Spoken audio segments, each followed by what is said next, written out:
Hello and welcome to Bonus Action Dash. My name is Jaren, and this is Sunday night D&D prep, running the fifth edition adventure Rime of the Frostmaiden, and we are in the final chapter. We had our first session of Ithrin last week, and it went pretty well. I was very excited and very happy with how it went. Before I go ahead and get started, just a reminder: if you are new to watching this channel and new to seeing a peek behind the curtain of watching D&D prep, I will say that what we're going to go through in the next hour is kind of the result of a lot of thinking that's gone on during the week. Most of my prep, I'd say like 80% of it, happens over the course of the week, as I can't stop thinking about this campaign. I'm always coming up with ideas of things I want to do. So by the time I'm here on Sunday nights at 5 o'clock, I've done a lot of the thinking, and I kind of know what I want to go through.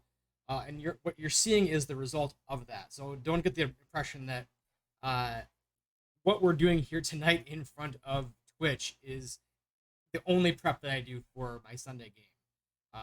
If I was running more, if I had maybe a bit more of an involved day gig, I guess this might be the case where I only spend an hour prepping for my session.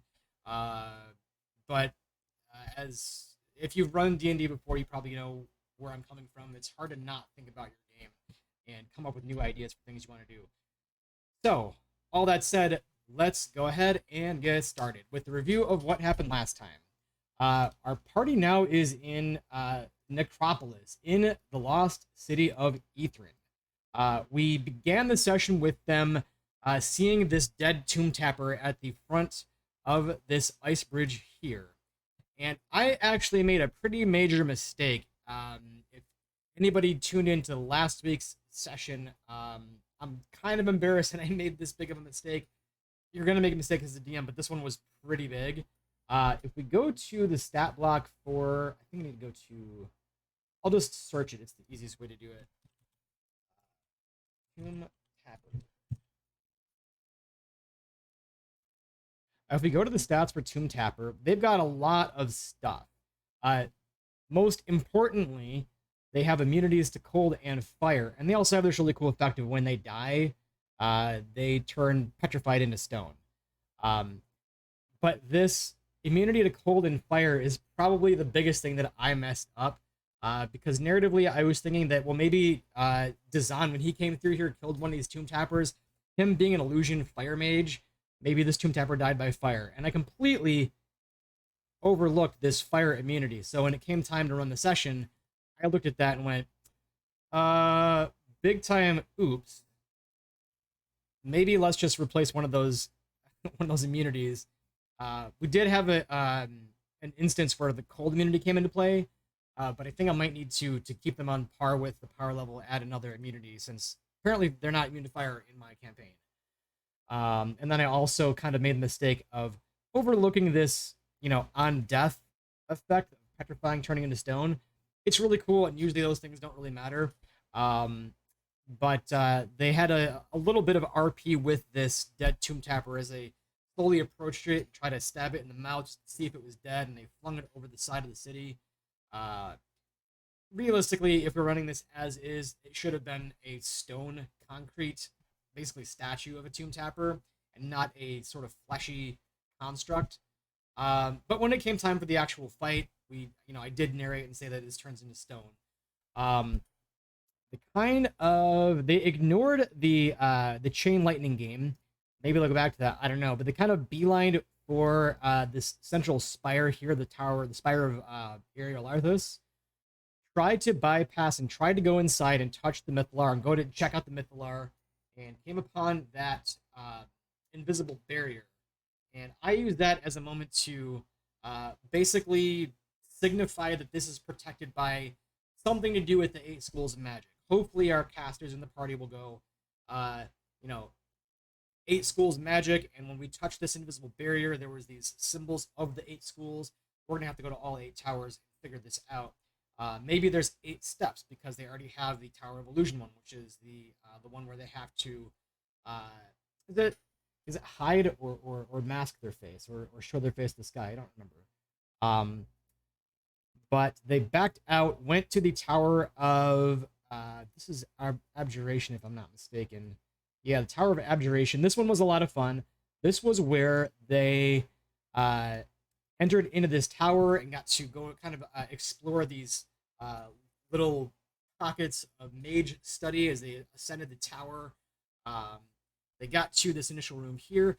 They did not get tricked by the trapped doors here, magically trapped doors. If one of them tried to open it, they'd get sucked into this gemstone by a oh, what is it? It's some sort of forget the name of the spell. They would basically get trapped in a gemstone um, as protection from to protect people from messing with this anvil.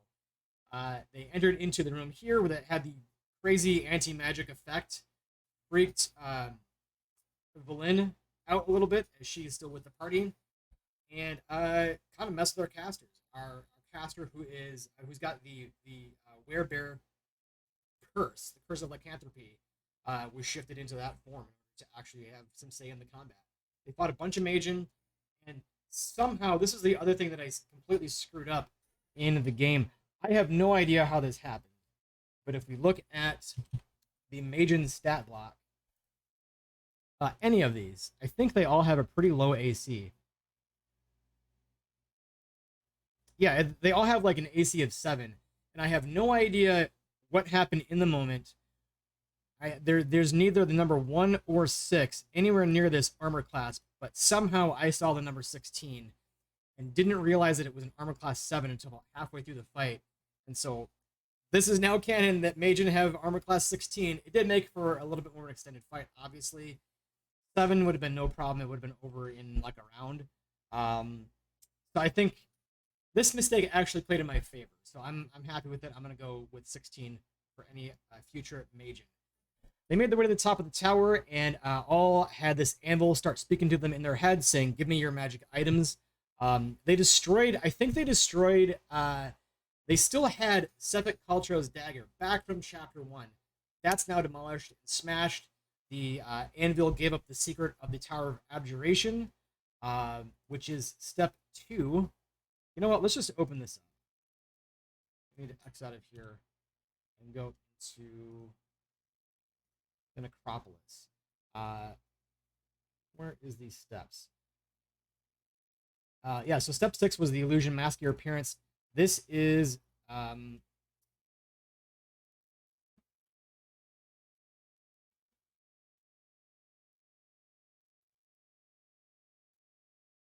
Tower of Abjuration, which is 4.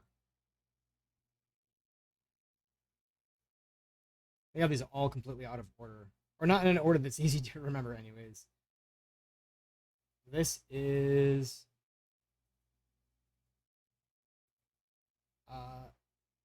yeah, first shield thy heart. That's right. First shield thy heart with a wand from the Nether Oak. So now they have the information about the Nether Oak. They know that Nether Oak is a thing, but they have no idea what it is, where it is, how to get one. They'll probably figure it out. They'll probably see the Arboretum and go, it's probably in the Arboretum. There's really beautiful trees there.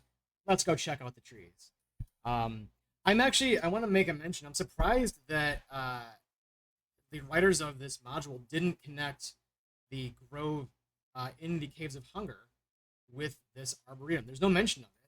And there's no real mention of where the the grove might have existed on Etherin. And I'm really surprised by that. I think it would be really cool if it was connected, and Hathawin, maybe she prefers to be in that section of the grove, but will occasionally pop into the Arboretum, or wherever the grove could have existed here. I thought that would have been cool, and it's kind of a missed opportunity, in my opinion. They completed the tower as they exited out, made their way out of the tower, as when they heard the Tomb Tapper coming for them, and we had our encounter, which happened on our street map here. This was really fun and really cool. It's pretty terrifying, especially when they realize what kind of crazy reach the thing has. I think it's a 15-foot reach.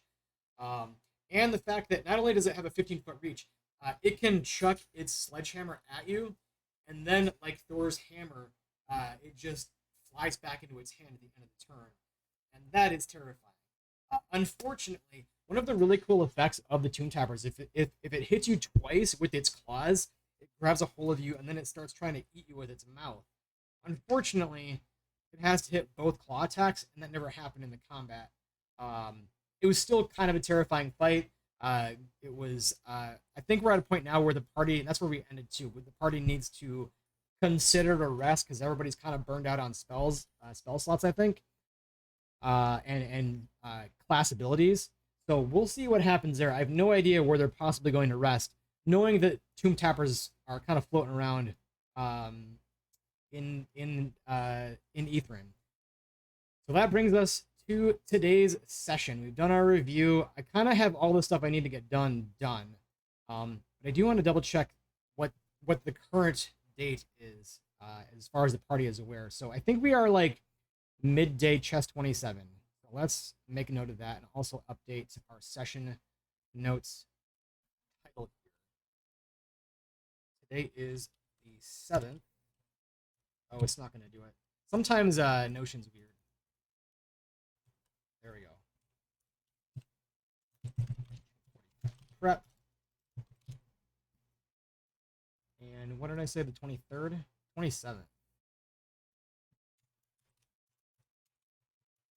Midday.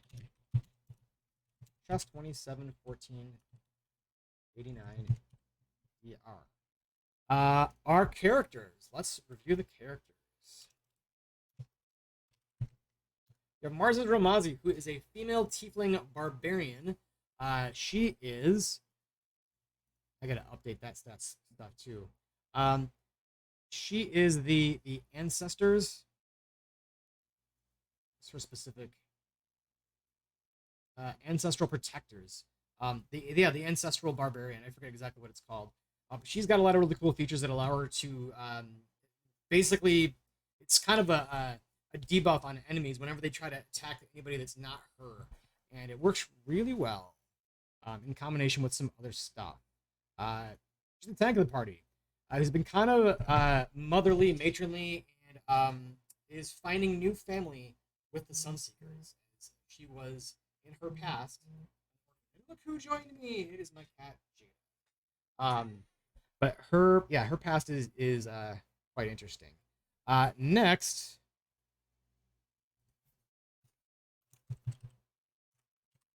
Come on. Sarah Gritz, who is our female human wizard.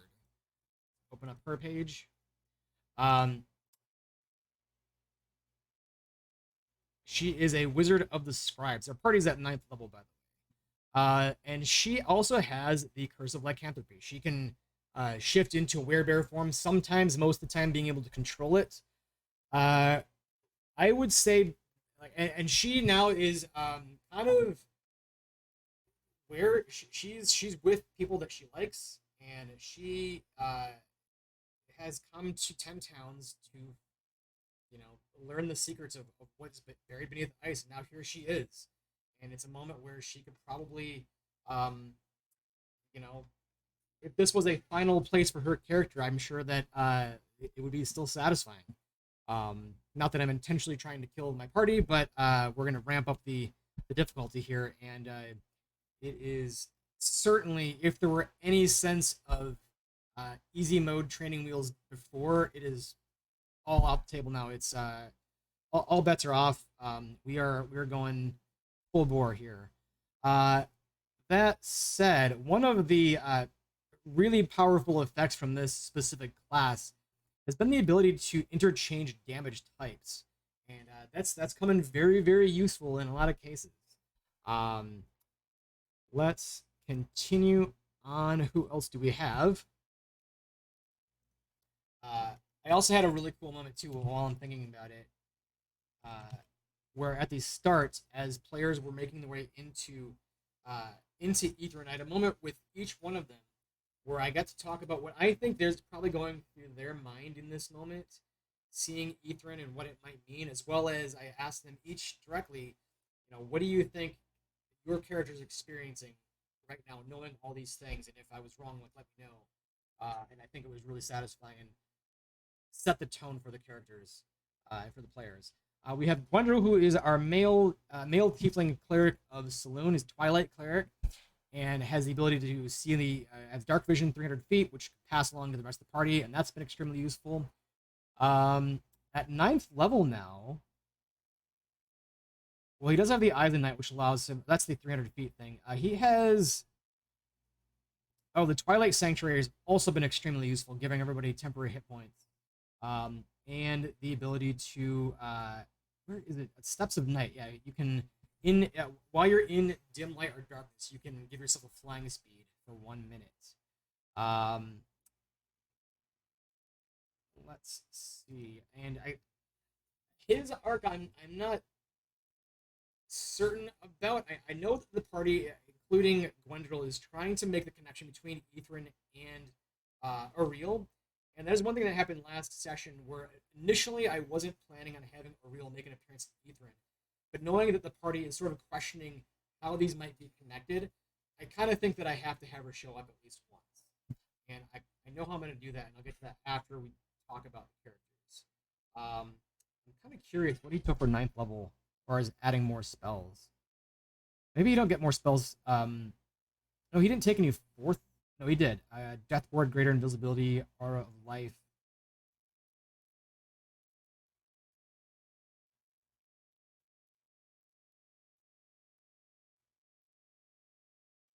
Okay, that's not terribly useful.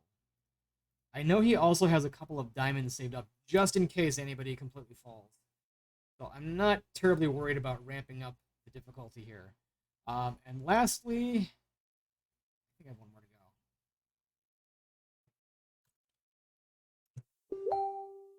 go. Lastly is Waba Jack Forest Walker, aka Jack Forest.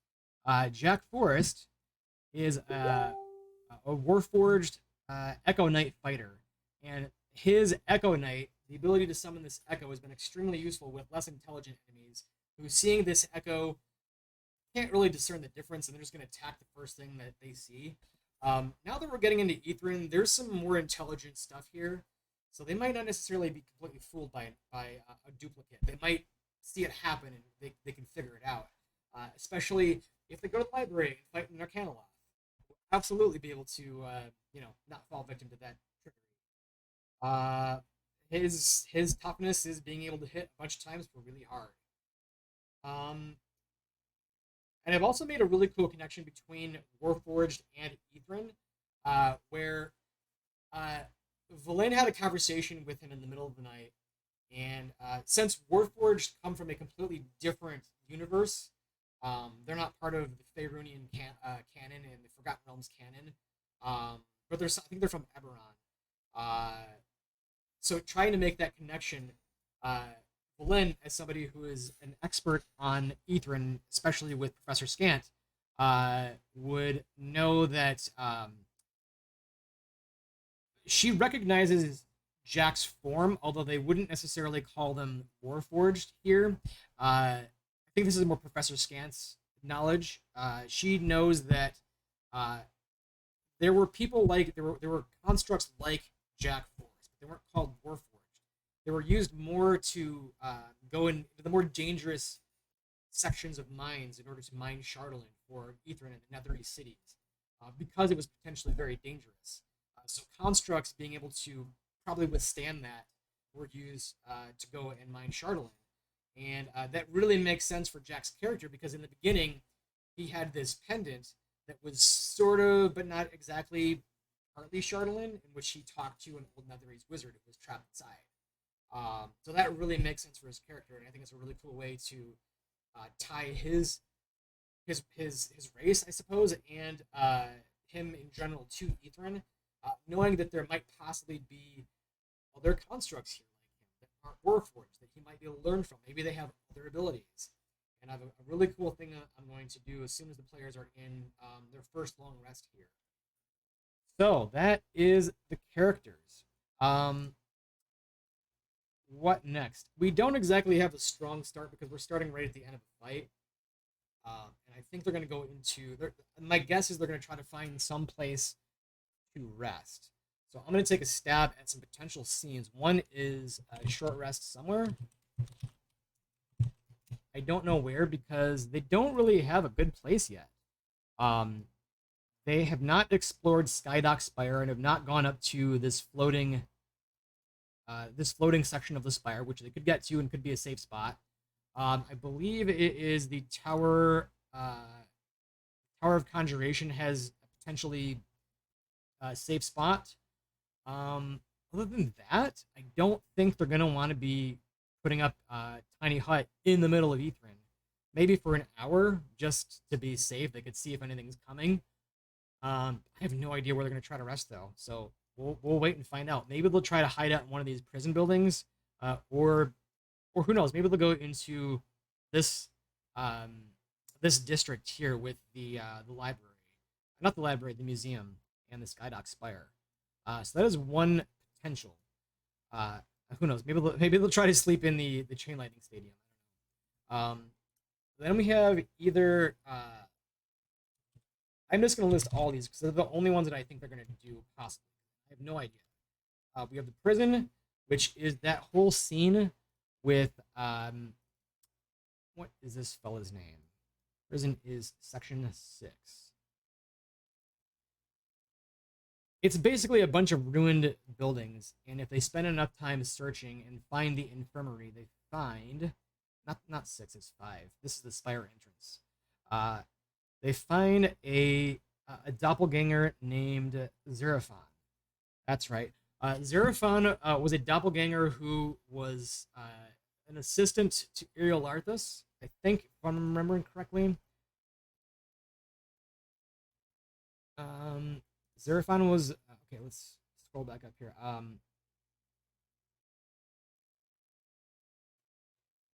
know it says it here. He was murdered. Xerophon murdered another sage in the city, stole his identity, tried to infiltrate the spire. Oh, that's right. I think he was just an assistant to one of the Netherese mages.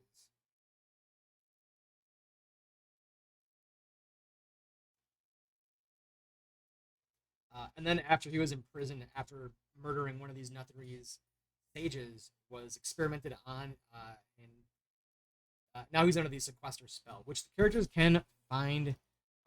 He'd be a decent source of information about Ethrin. So that is one potential scene, is the prison scene. That sounds really weird. Let's say the exploration of the prison. Skydock Spire and the museum is another potential.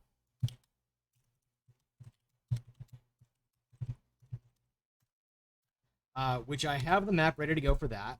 The museum is the series where they fight the Nothics. God, I forgot the word for a second. They fight the Nothics on their first floor, and then once they continue on, they go up to the second floor and they see this beautiful tapestry and this depiction of the 8 archmages of Ethrin, and they see this this.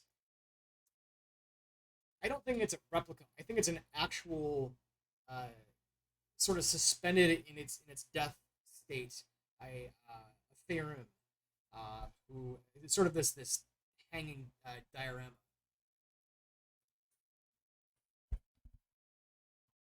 Oh, hello. I normally don't pay attention from the chat here because I normally don't pay any chat. If you lean back too far, your mic clips. Thank you for that. I have some filters going on to hopefully filter out. I have my AC running. I'm trying to make sure that I don't have too much ambient noise going on. Good to know. Thank you. I will stay. We'll stay right in this zone here. Bonus action dash. So either rogue or monk. I have played rogues and I have not played monks. I really like playing casters, and I'm currently playing a ranger. Bonus action dash was my second choice for a channel name. The first one was already taken, and so I just shrugged and came up with something else. So they fight the Faerun here. Well, they don't fight the Faerun. There's a diorama of a Faerun, and if they end up messing with it, well, we have a fight with some mimics. So that is the scene at the museum. I think the other ones they might do. I don't. Well, they could explore this tower as well. This is the Tower of Transmutation, and we also have. We'll do that one last. The other two that I'm anticipating is, I guess, these three. I'll say the library, the Tower of Conjuration, and the House of the Arcane. House of the Arcane is fairly straightforward. It is they go in and they see this frost covered gymnasium basically that has a podium at the end, and the podium is still intact, and there's a jeweled mug still steaming. There's like the podium itself does not have ice or anything on it, and if they drink it, there's a cool effect they need to look up. And then all around, whoops, that's the wrong button. I'm trying to edit this here. If they look around, I think there are stained glass windows in the House of the Arcane that depict a mage from each school, from each of these schools, casting a specific spell, and that clues them into some certain stuff. Specifically, how they could have dispelled or gotten the passcode at the Tower of Abjuration. So we'll put that on there just in case. It's a theater of the mind section. It's not a combat with a map section. We have Tower of Conjuration, library, and tower. So I'm going to do these out of order. First is the library, which I found a really cool map for. Where was this? Yeah, I just searched the internet and found this on, I think this is just, I just Googled like D&D Fantasy Library. It's a website called exp-points. So if you're watching the stream, go and check this out, I guess, since I'm using their art. Thank you guys. I'm not running this for pay, so I'm not making money off this. And my 3 followers, I don't think I'm making money on this channel yet, but maybe at some point. Anyways, this is a really cool library because there's not really a library map for this in case it does go to an encounter. This is the section where they go and find this Arcanoloth named Scrivenscry, who is it's sort of just plopped down into this section of the adventure. He and his assistant Kingsport, who is an awakened giant penguin, used plane shift to come here. They're in search of the books of names, which has names of all the existing Arcanoloths, or all the existing Yugoloths, or something of that effect. And they want the players' help to try to find it. As soon as players enter in, they're like, "Oh, you must be the librarians of Ethrin. Help me find the books. I need your assistance." And unfortunately, the books they're not here, right? So it's just a dead end journey.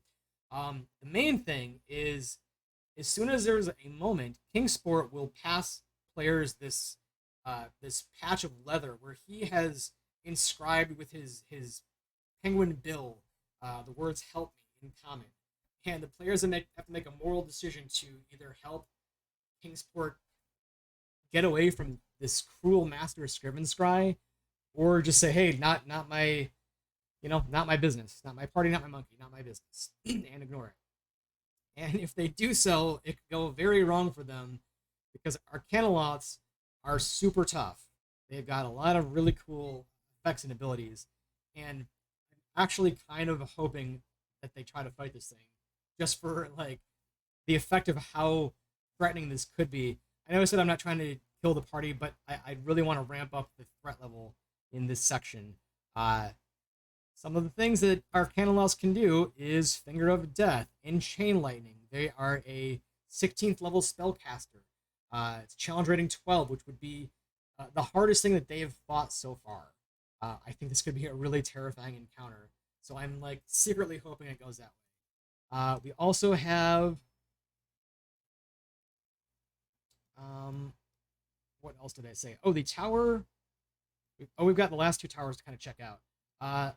So first, let's take a look at the Tower of Conjuration. By the way, I am using the Ethrin Towers Expanded. Check it out on DM's Guild. It is super worth the money if you're running this adventure. I hope I'm allowed to at least show the combat map. I'm not going to show any of the other parts of the PDF, just I don't want to get this channel in trouble, or I would encourage you to go and drop this person some money, because it's obviously a lot of time went into this. The artwork's fantastic, the design's fantastic, and it just makes this section way more exciting. So go and support other content creators. So I think I am within the clear, I hope, to at least show the combat map. This one's really cool. If I remember correctly, and I gotta be careful where I pull this up. If I remember correctly, I think as soon as the players get outside, is it this one? Let me just check something here.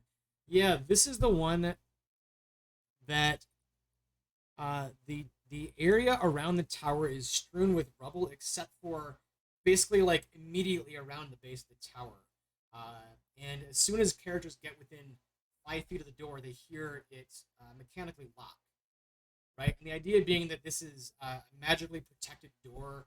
Um, you can pick the lock, but it's basically it's a DC 25 check. Um, it's also trapped by a create bonfire cantrip. The idea being that if you were from this tower, you just use the mage hand cantrip and open up the door and stand like 10 feet away from it.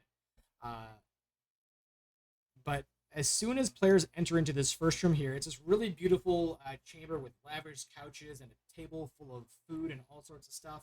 Um, there's a faintly glowing doorway on the other side and a cage that has one of four different animals. They are familiars. And this is sort of a puzzle. This is not a combat tower. It's a puzzle tower. Well, first of all, the food gives the effect of the hero's feast, which is super dope. And maybe they'll go and eat the food, maybe not. But there's also a really cool magic item in here. But if one player goes to the door, it teleports them into the second chamber here, and that glowing doorway fades for a minute. So it's sort of a one person at a time thing. But also once a minute, this animal changes. There can be cat, owl, rat, or snake. It's sort of a puzzle, right? Once a player gets into this second room, there are two very interesting things. One is this. I think this is. Let me double check here.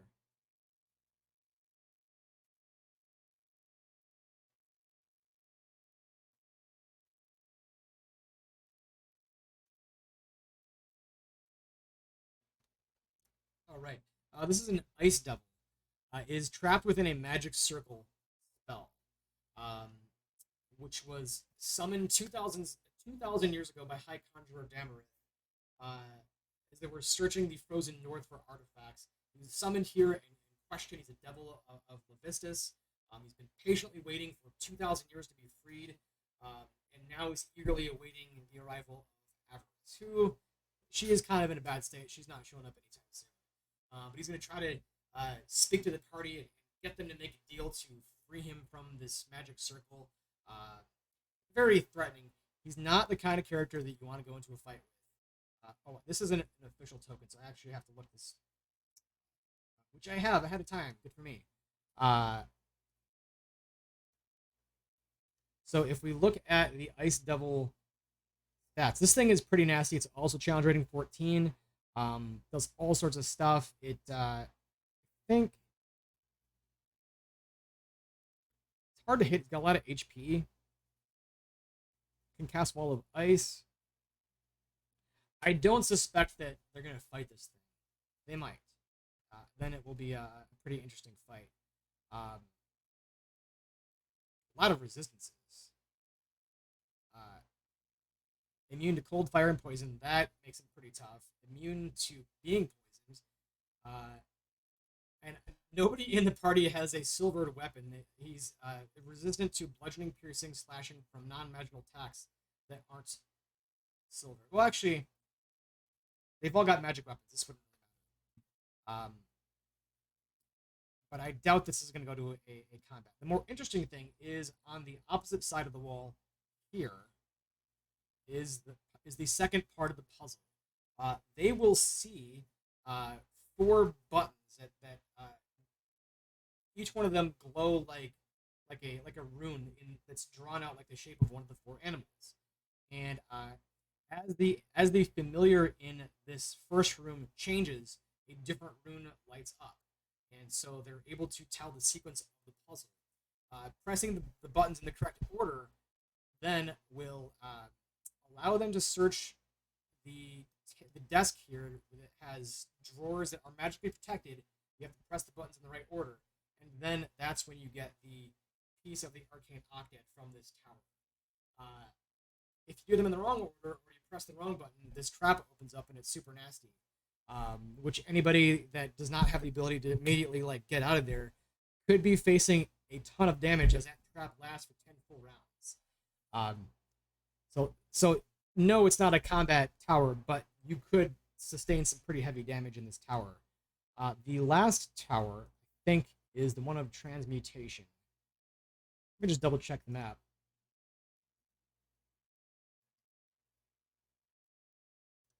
I have to go into GM overlay, which I think. Now they're not going to get all the way over here yet. Transmutation was this other one that was fairly close. I might as well take a peek at the music hall while I'm at it too.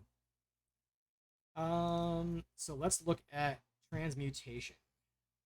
And we'll do the same thing here. I'll look at the combat map, the gridded map, without showing the PDF content. Again, if you are running Rime of the Frostmaiden, I highly encourage you to go check out this Towers of Aether Expanded on DM's Guild. You can buy them each individually or buy the bundle. It's like $12 for the bundle, so just throw the money, that content creator's way. It's well worth it.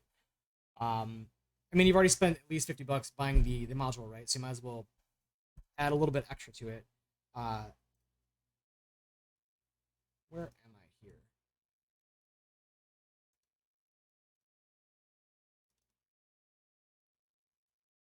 I thought I had this already pulled up. So this one, as they make their way to the outside, there's not an immediate door. Right? A lot of it is broken down, and a lot of there's no visible entrance in the base. Basically, there's a huge chunk in the outer wall, about 20 feet up, which they have to figure out how to get up to here. This is the room where they're going to learn all about the creation of Magen. They'll make their way. They'll see these dummies. They'll see a dead wizard. They'll see a frozen statue, and there's all sorts of clues as to how to actually create one of these Magen. The main part of this is the actual tower itself. At the very bottom, as soon as they are able to get down to this bottom floor here, there is a stone slab in this square-like fashion, and the center part is cut out. And this stone slab, the idea being, if you look up all the way to the top of the ceiling, which is not on here, but if you look straight up, it goes up about 100 feet or so, is a matching rune. The idea being that a novice apprentice caster would sort of prove themselves by using magic to levitate this stone slab up to the top of the ceiling and activate this pressure plate, which would open up open up the floor here. And in the floor, I think that might be, if I remember correctly, I think that is where they get the second part.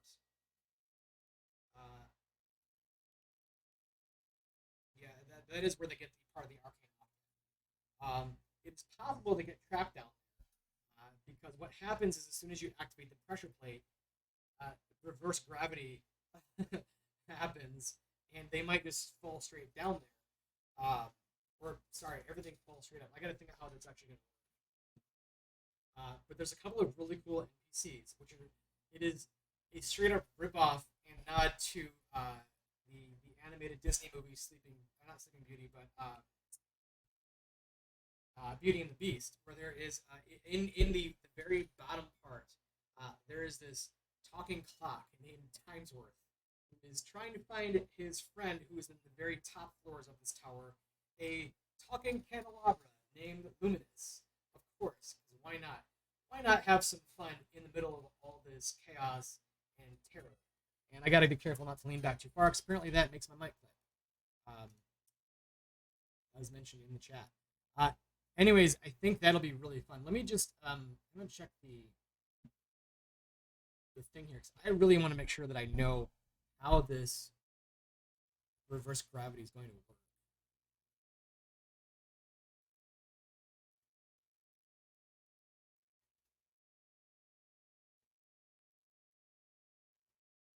Um, when depressed, the central shaft of the tower becomes affected by a reverse gravity spell, and the central square of the first floor becomes affected by a passwall spell, which allows access to the vault.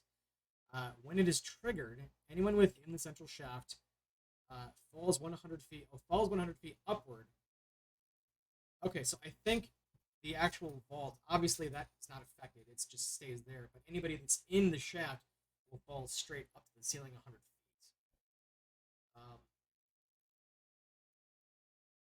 So they're gonna have to figure out a way to get in. That's right. It doesn't open up. It's that pass wall spell. You can get through that part of the vault. I think we're gonna make that open up and say, let me just double check exactly. Pass wall is not a spell that I am familiar with. So let me check and make sure I know what it does. You know what? Let's just open up another tab.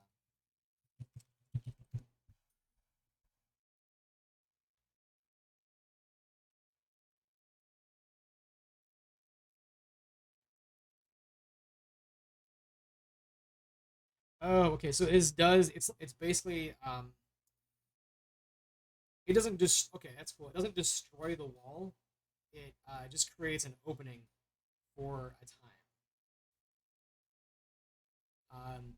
And what's really cool about this, Passwell is a transmutation spell in the Tower of Transmutation. Theming.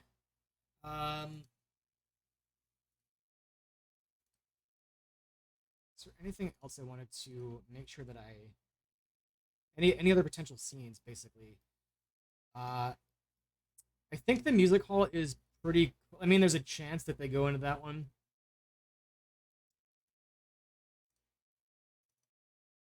Which is 27. I think this, from what I remember reading before, it's just a cool sort of role play opportunity where they go into the hall and can try to, step up to the podium and conduct this illusory orchestra.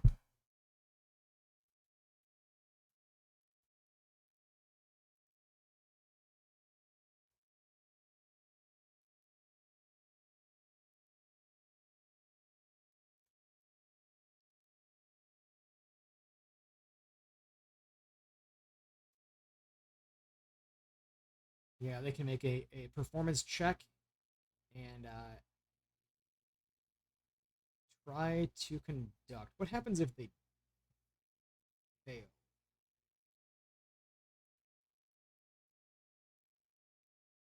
Oh, okay. So there's three checks, and on each failed check, uh, it deals 5d10 psychic damage to each other creature in the hall. Good to know. Another place that they could take a lot of damage. So I don't really need to do anything for that. It's going to be theater of mind. Um, the thing that I wanted to talk about mostly with this section is I have been really, I wouldn't say struggling is the right word, but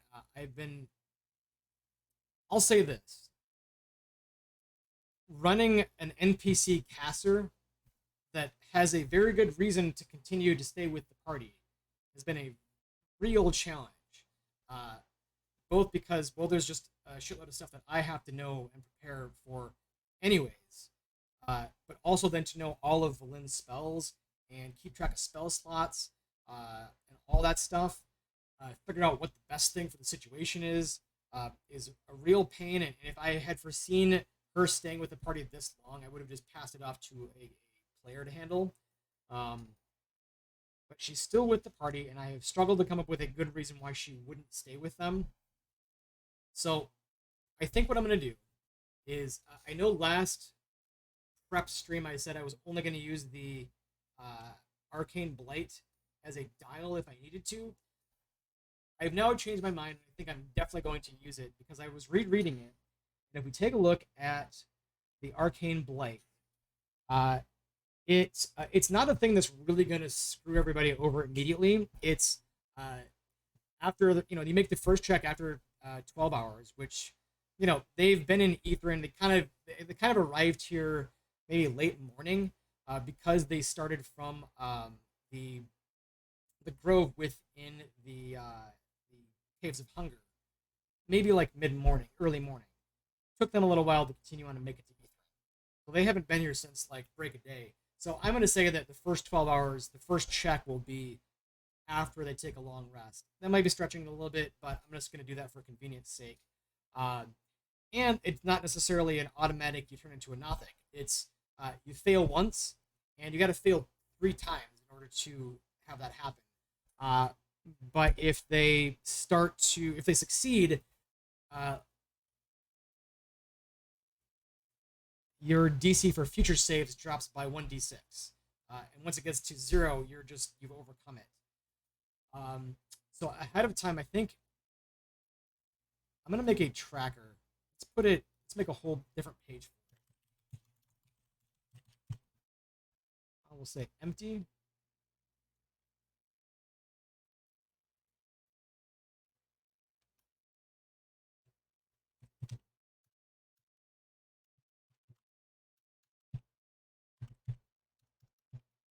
Oops.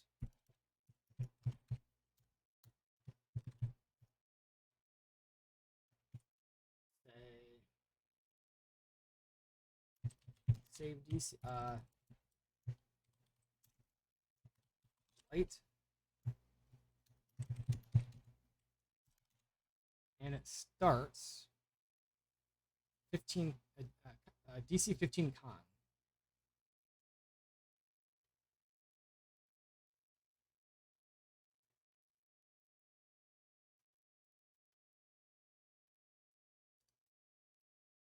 There we go.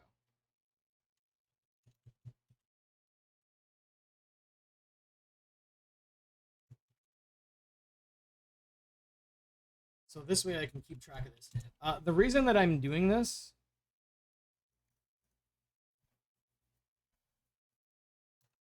um,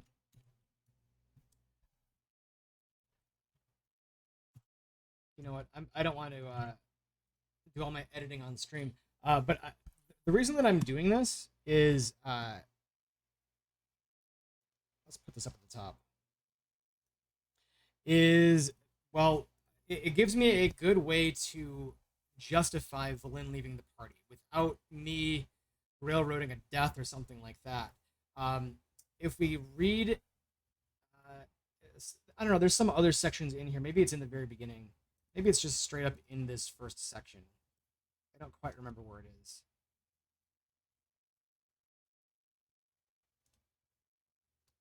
Oh no, it's in dealing with the Arcane Brotherhood.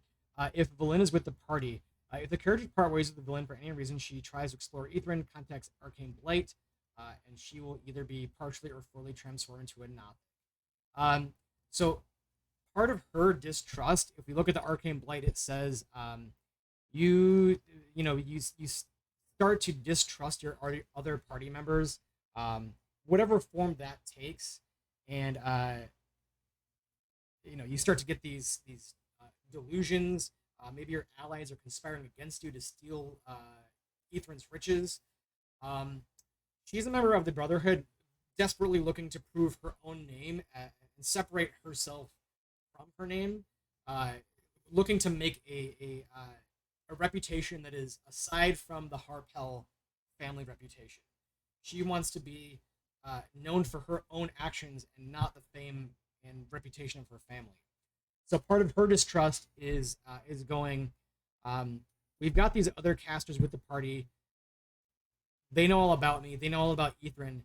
I can't let them get this stuff and take away my victory. So in the middle of the night, while she's up and out of there, and she's going to take Scant with her. Scant currently is with Jack Forrest. So she is going to be out of there. As soon as party is in long rest mode, she's going to be gone. We'll see what happens to her, if the party manages to save her or not. I think the first place that she would go is probably the library. Maybe some other towers, but I don't want to end up, having Valen complete towers for the party. But I also want to, while that's happening, uh, because I doubt that the party would willingly part with Professor Scant. Knowing how useful Scant is, I am planning on giving Jack Forrest the second of his only other times of having what he thinks is a dream. And I'm going to narrate a pretty interesting scene from Ethan. It relates to his possibility of having other people like him here. And it is going to be him in some ancient mines with a bunch of other constructs, all going to mine this Shardolin. And there's going to be a second scene where they're actually taking this into some storage facility in Ethrin, very clearly still held aloft in the sky. And he's going to be first-person witness to the blast radius of the, not the obelisk, it is the, what is it called? I forget so many of the names here.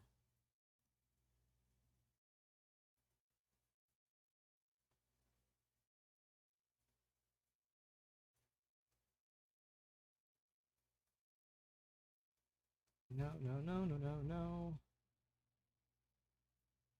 The spindle. Yeah, he's gonna get a first person viewing of the blast radius of the spindle. Probably somewhere within the city. He'd look up and see this explosion coming from inside the tower, but no buildings are getting destroyed. You're just seeing people freak out. You're seeing magically lit lanterns start to wink out in this blast radius, and the city itself very visibly begins to fall as you can see the horizon at an angle, a really weird steep angle. People are falling and freaking out, and as that blast radius, sort of in a slow motion fashion, hits him and the other constructs, they all go flying, and that's where his vision of this moment in time ends. In the middle of that, however, not during the explosion, I don't know, sometime when it's like a low point, he, still in the vision, is going to hear Vlyn basically say to Scant, "It's time to go," and he'll feel his physical form kind of being rocked as she rips out the orb from his chest. But he's unable to do anything about it because he's in this vision. And so that's how I'm planning on making that break. I think that'll be okay. I'm hoping it goes over well. Or at least, I wouldn't say well, effective. I'm hoping it has an effect. And then I won't have to run Vlyn. If that doesn't happen, then I guess I'll probably ask the player to take the reins. I think that's probably it for today. Oh yeah, I needed to mention too. I forgot. I have this tab open. I never mentioned it. I'm not exactly sure when I'm gonna have Ariel make an appearance. Maybe it's during that first night. That was an idea that I had before I get to this fun stuff here. I thought about maybe it's on the first long rest, the first night. The party would be asleep. Vlyn is somewhere that's not in wherever they take a long rest, and Ariel makes a showing. She shows up with an entourage, a couple of frost giant skeletons, some winter wolves, some baddies, and she definitely goes into where the Mythalar is and saps some of its power and then pieces out. I want to make it so that I want to show the players that Ariel definitely can come down here. I want to have that effect of it's scary because it seems out of place, right? I doubt anyone is expecting Ariel to show up here in Ethrin. I want to show them that she shows up, and I want to, if they're clever enough, will realize that it happens. That she comes down here to sap the power of the Mythalar. My justification being she shows up because she knows what the Mythalar can do, and now knows the party is somewhere possibly down here. She knows, Ariel knows that the party has certain information. Probably she knows that they went down into the glacier because that's the last place she saw them. So knowing what the Mythalar can do is periodically coming down here to sap its power. As the Mythalar is probably older than her as a god, maybe, I don't know, canon. She knows about it, does not have the power to outright destroy it, but can suck some of its power. So maybe that'll also be during the first night, as Jack, comes out of his zen-like vision. He'll see Aureel there, and the rest of the party's still asleep. I'll have him make a check for the Arcane Blight. Whenever the party wakes up, they'll make a check for Arcane Blight. And then if anybody fails, let the fun begin. But I wanted to mention, for the inevitable fight at the museum or any random encounters with Nothics in the city itself, I'm not using the Nothics as written because they're really underwhelming. They don't really do much. Let's take a look. They're a challenge rating 2. They, AC 15, 45 HP, plus 4 to hit. They do D6 plus 3 damage. It's not that big of a deal. They can use their Rotting Gaze and deal some necrotic damage. Weird Insight, I guess, is kind of cool. So these are both basically be ranged attackers, right? They're not really trying to get into melee combat. They're trying to, from a distance, deal this necrotic damage. Hide from the shadows, use the Rotting Gaze sort of a thing. I'm going to ramp things up a little bit. This might be too powerful. I have no idea. I am going to keep the Nothic tokens hidden. This will be in the museum first floor. To show that they are hiding amongst the rubble, behind statues, on top of bookcases, behind walls. And if the party notices them, then we can bring it out. But it's also to kind of give myself some flexibility to go, well, maybe I don't need to have 6 Nothics. Maybe we should dial that down to 4, 5. But I am going to use the better Nothic that I found on GM Binder. These things are pretty tough. They've got a little bit more hit points, higher AC. They're going to... I don't know how much this I'm going to do, but basically they... they'll use confusion from a distance. They're going to learn some stuff about the party. If anybody in the group is hit by confusion, then that's when they use the Ravaging Gaze, deal a bit more psychic damage and give it disadvantage, and use combination of that, confusion, phantasmal killer, and just hopefully deal some damage from a distance. Maybe I don't need to have 6 of these guys because they're pretty tough. But I'm gonna say it's 4-2-6 and see what happens. So again, this is endgame stuff. It's Ethrin, shit's dangerous, and I want to throw some stuff at the party and see what happens. I think now we can say that that's good. I think we're good now. I'm going to sign off now and get ready for my game, which is in an hour. I'm super excited for it. But thank you all for joining me here at Bonus Action Dash. I do play Rogue and Monk sometimes. I play casters more often. But my name is Jaren, and I will be here every Sunday at 5 p.m. Central to do D&D prep for my Sunday night game. Thank you for joining, and I will stay in this zone so my mic doesn't clip out. See you next time.